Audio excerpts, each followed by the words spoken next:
Agustina Bessa-Luis, le principe de l'incertitude.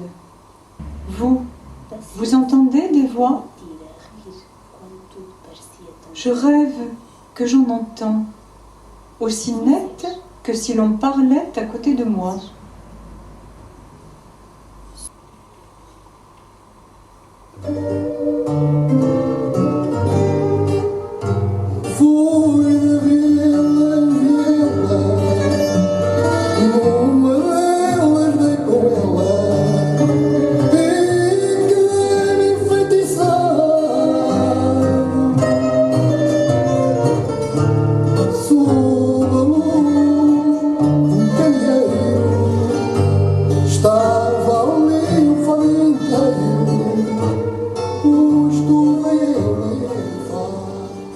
Cet air de fado qui m'a sauvée.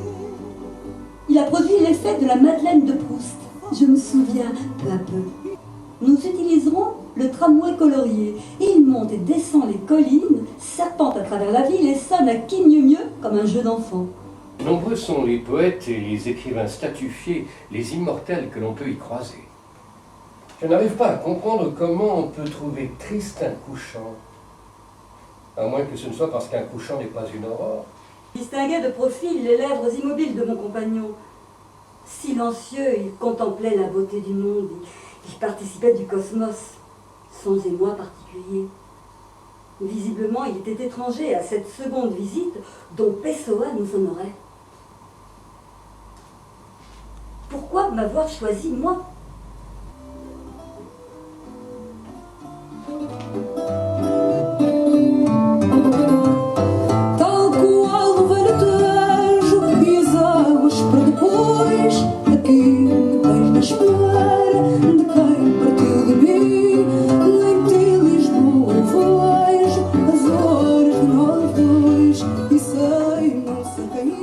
Au Portugal, pas de honte à demander de l'aide. Les pauvres ont le courage d'être gais. Certains vendent même des mouchoirs à l'unité, figurez-vous, ou des cigarettes. Désormais, je sais pourquoi il était venu me parler. Clavas no rio e talhas com teu machado as tábuas do meu caixão.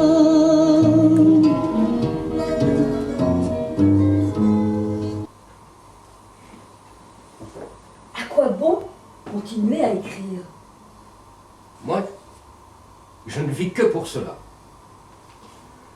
Toute ma vie gravite autour de mon œuvre.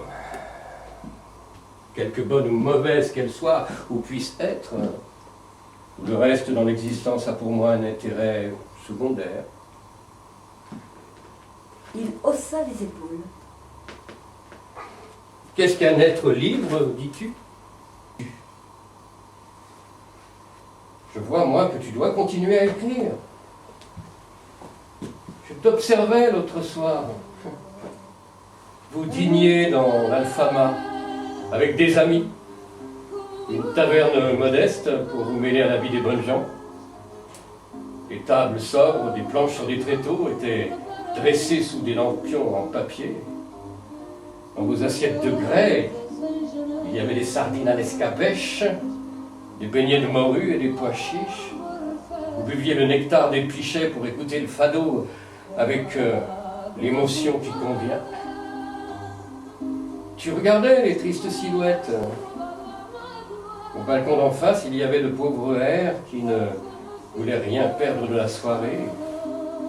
Une femme lourde, obèse même, flanquée d'un tablier au carreau grossier et d'un fichu minable. Et à son côté se tenait un petit gars, moche, difforme, de ces créatures monstrueuses que seule la pauvreté la plus sordide peut enfanter. Les chanteurs, eux aussi étaient des types du quartier. Je déteste aussi le style dit trash. Pardon! Cette poubelle n'existait pas avant 1935. Alors, ce qui se vend bien aussi, c'est le sexe, hein, associé à la violence, vérité de toujours, des mots abandés, flagellés, sodomisés, images virtuelles en plus. Nous avons dépassé l'an 2000 et je suis résolument nulle dans ce genre. Avide de sensualité. La suggestion d'un regard viril. Le frôlement imperceptible d'un bas. Des lueurs sur la caresse des étoffes. Velours vert émeraude ou grenat. L'offrande d'une épaule, d'un éclair de peau dénudée, chaude. La montée lente de plaisir subtil qui s'exacerbe jusqu'à l'orgasme. Là est ma vérité. Plaisir de chair, plaisir mystique. La banalité te va mal. La vulgarité encore plus. Bientôt tu vas te permettre de conter, d'évoquer de sinistres histoires de tirage. Irais-tu jusqu'à oser parler d'argent? Les mots qui s'imposent à moi me traversent le corps et que je fige sur le papier nu, porté par tous ces êtres qui m'habitent et qui m'obsèdent.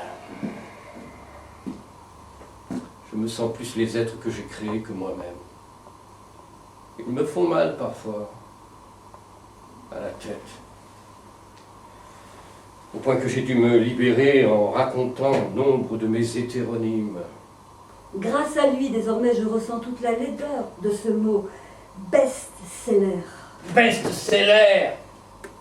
Insecte harcelant, bzz, bzz, bourdonnant qui se métamorphoserait non en papillon, mais en une sorte de faune hurleur, espèce de bête sauvage, sourde, dévoreuse, une bête à plusieurs têtes, plusieurs mâchoires munies de dents acérées, ensanglantées, lâchant des langues dégoulinantes jusqu'à terre.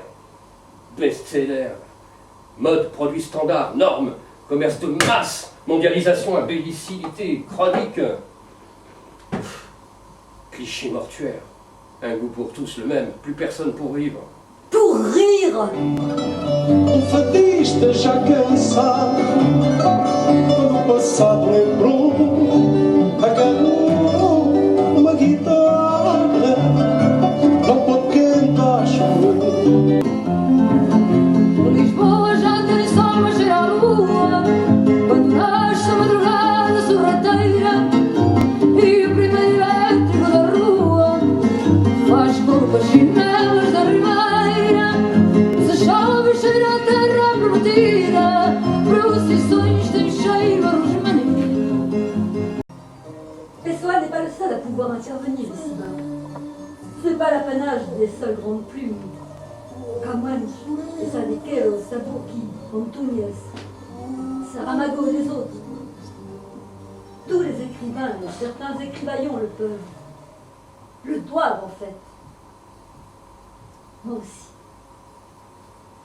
Mes cendres se font braise.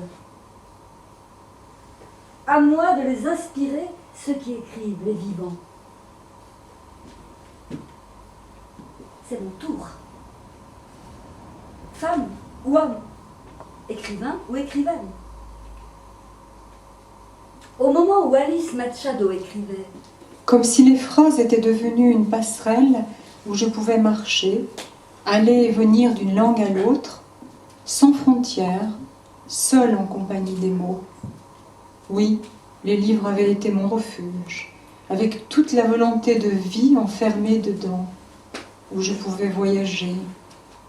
Je partageais avec eux un parfum, une couleur, une présence comme avec des êtres de chair. Leur présence dans la nuit m'aidait à combattre les ombres qui sans cesse me guettaient. qui sait si je n'étais pas déjà présente? À peine aura-t-elle ressenti multiple une langueur dans la main droite, qu'elle a déroulée lentement et suspendue dans l'air du temps.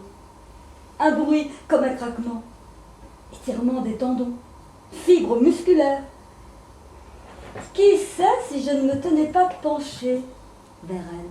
À 4 mains. Je sors.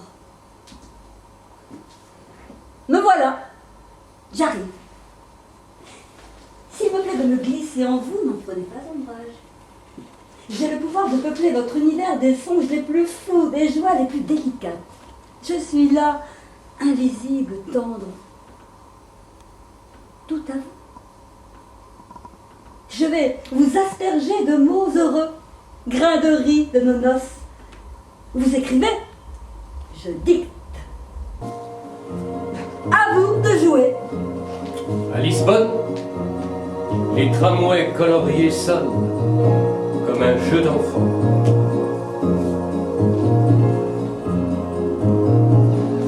Que Lisbonne est jolie, la fumée des vapeurs, sous la brise mollie, prend des formes de fleurs.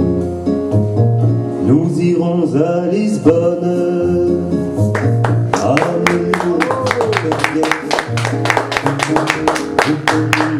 nous viendrons sans guerre.